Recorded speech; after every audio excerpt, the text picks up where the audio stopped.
Hello everyone, this is Arsenova here. This is the fourth book of the Legacy of the Force series by Errol Onston. I love the Betrayal that he wrote, and this one didn't disappoint. This one takes place where Tempest left off, and I really enjoyed this one. And for some reason, Earl Austin, his books, they're pasted really well.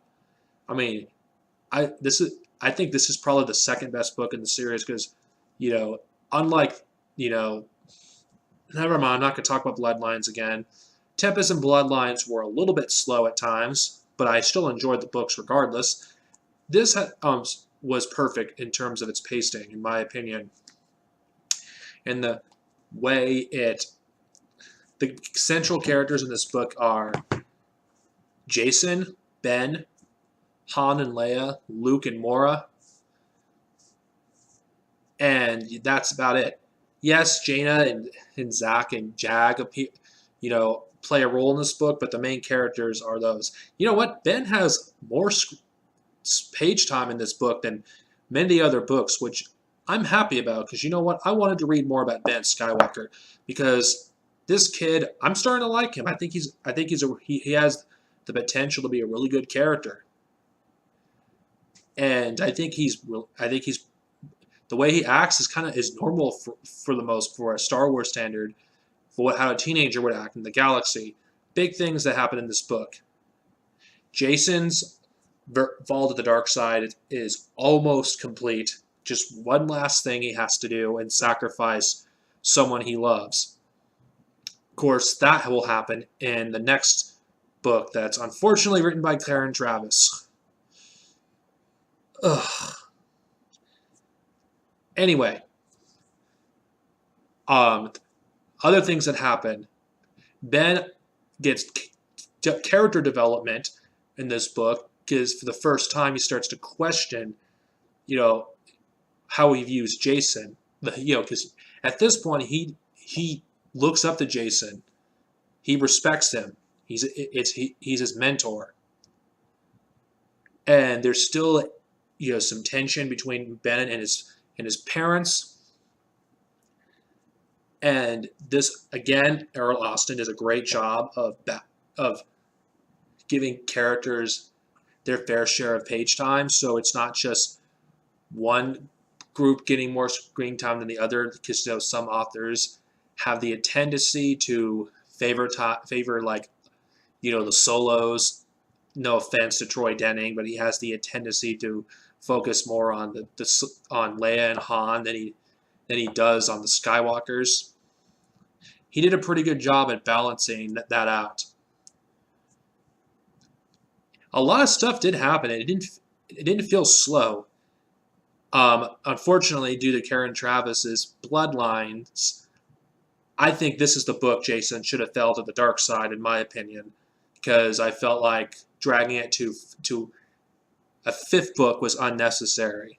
But blame Karen Travis pointlessly adding the fucking Mandalorians in a storyline that has to do with Jason's fall to the dark side and the Second Galactic Civil War about to start. Things have really gotten real here. The Galactic Alliance suffered their first defeat.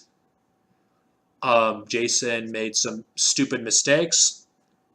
So in this book, it shows he's not infallible.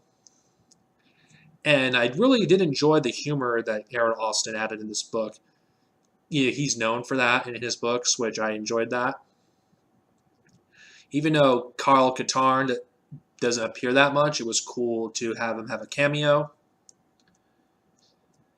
Corran Horn, he's one of my favorite characters. It was nice to have him be in here to play a role in the books. Wedge Antilles, which I know Errol Austin does a great job writing this character. It was great. With his scenes, everything he was in was great. There wasn't a dull moment in here. Of course, my favorite part of the book was probably Ben's storyline, to see Ben Skywalker develop as a character. He's actually starting to grow up and see the Force in a different way than he did before, and to force him to he made a decision that ultimately decided if he was going to be a Jedi or a Sith. And Ben Skywalker, I think he's a good character. I think a lot of people don't give him enough credit. I think he's underrated because he's kind of overlooked compared to Jaina and Jason because Ben unfortunately doesn't become an active player in the Star Wars expanded universe until Legacy of the Force, which is one of the final storylines before Lucasfilm moved away from the EU and made their series of movies they're currently doing now. So I'll discuss that at a later date about Ben Skywalker. Anyway,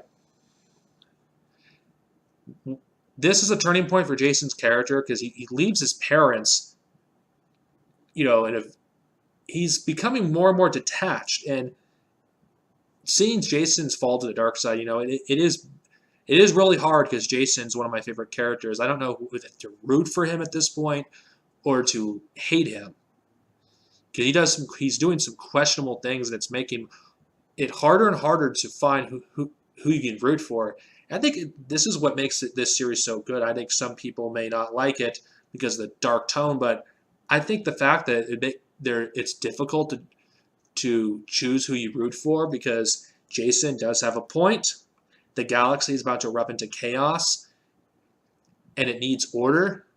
And Luke is an idealist, but I feel like I'm looking forward to what's to come. Even though I'm not looking forward to having to read another Karen Traviss novel, not because I don't like. I liked Bloodlines despite her writing. It's just her stupid insistence on adding the Mandalorians is just going to take away from what's really going on in the storyline. So, what do I think of Exile? I think it's good. I really think it's good. I think it's an improvement over Tempest. So I probably would give it a good rating. Next time, we talk about the Star Wars Expanded Universe. I'll just read whatever I would like. Either way, whether it's Sacrifice or whatever I feel like reading. Anyway, guys, next time we visit Legacy of the Force, unfortunately, we'll have to visit another Karen Traviss novel. Hopefully this doesn't become a trend. May the Force be with you. Have a great day.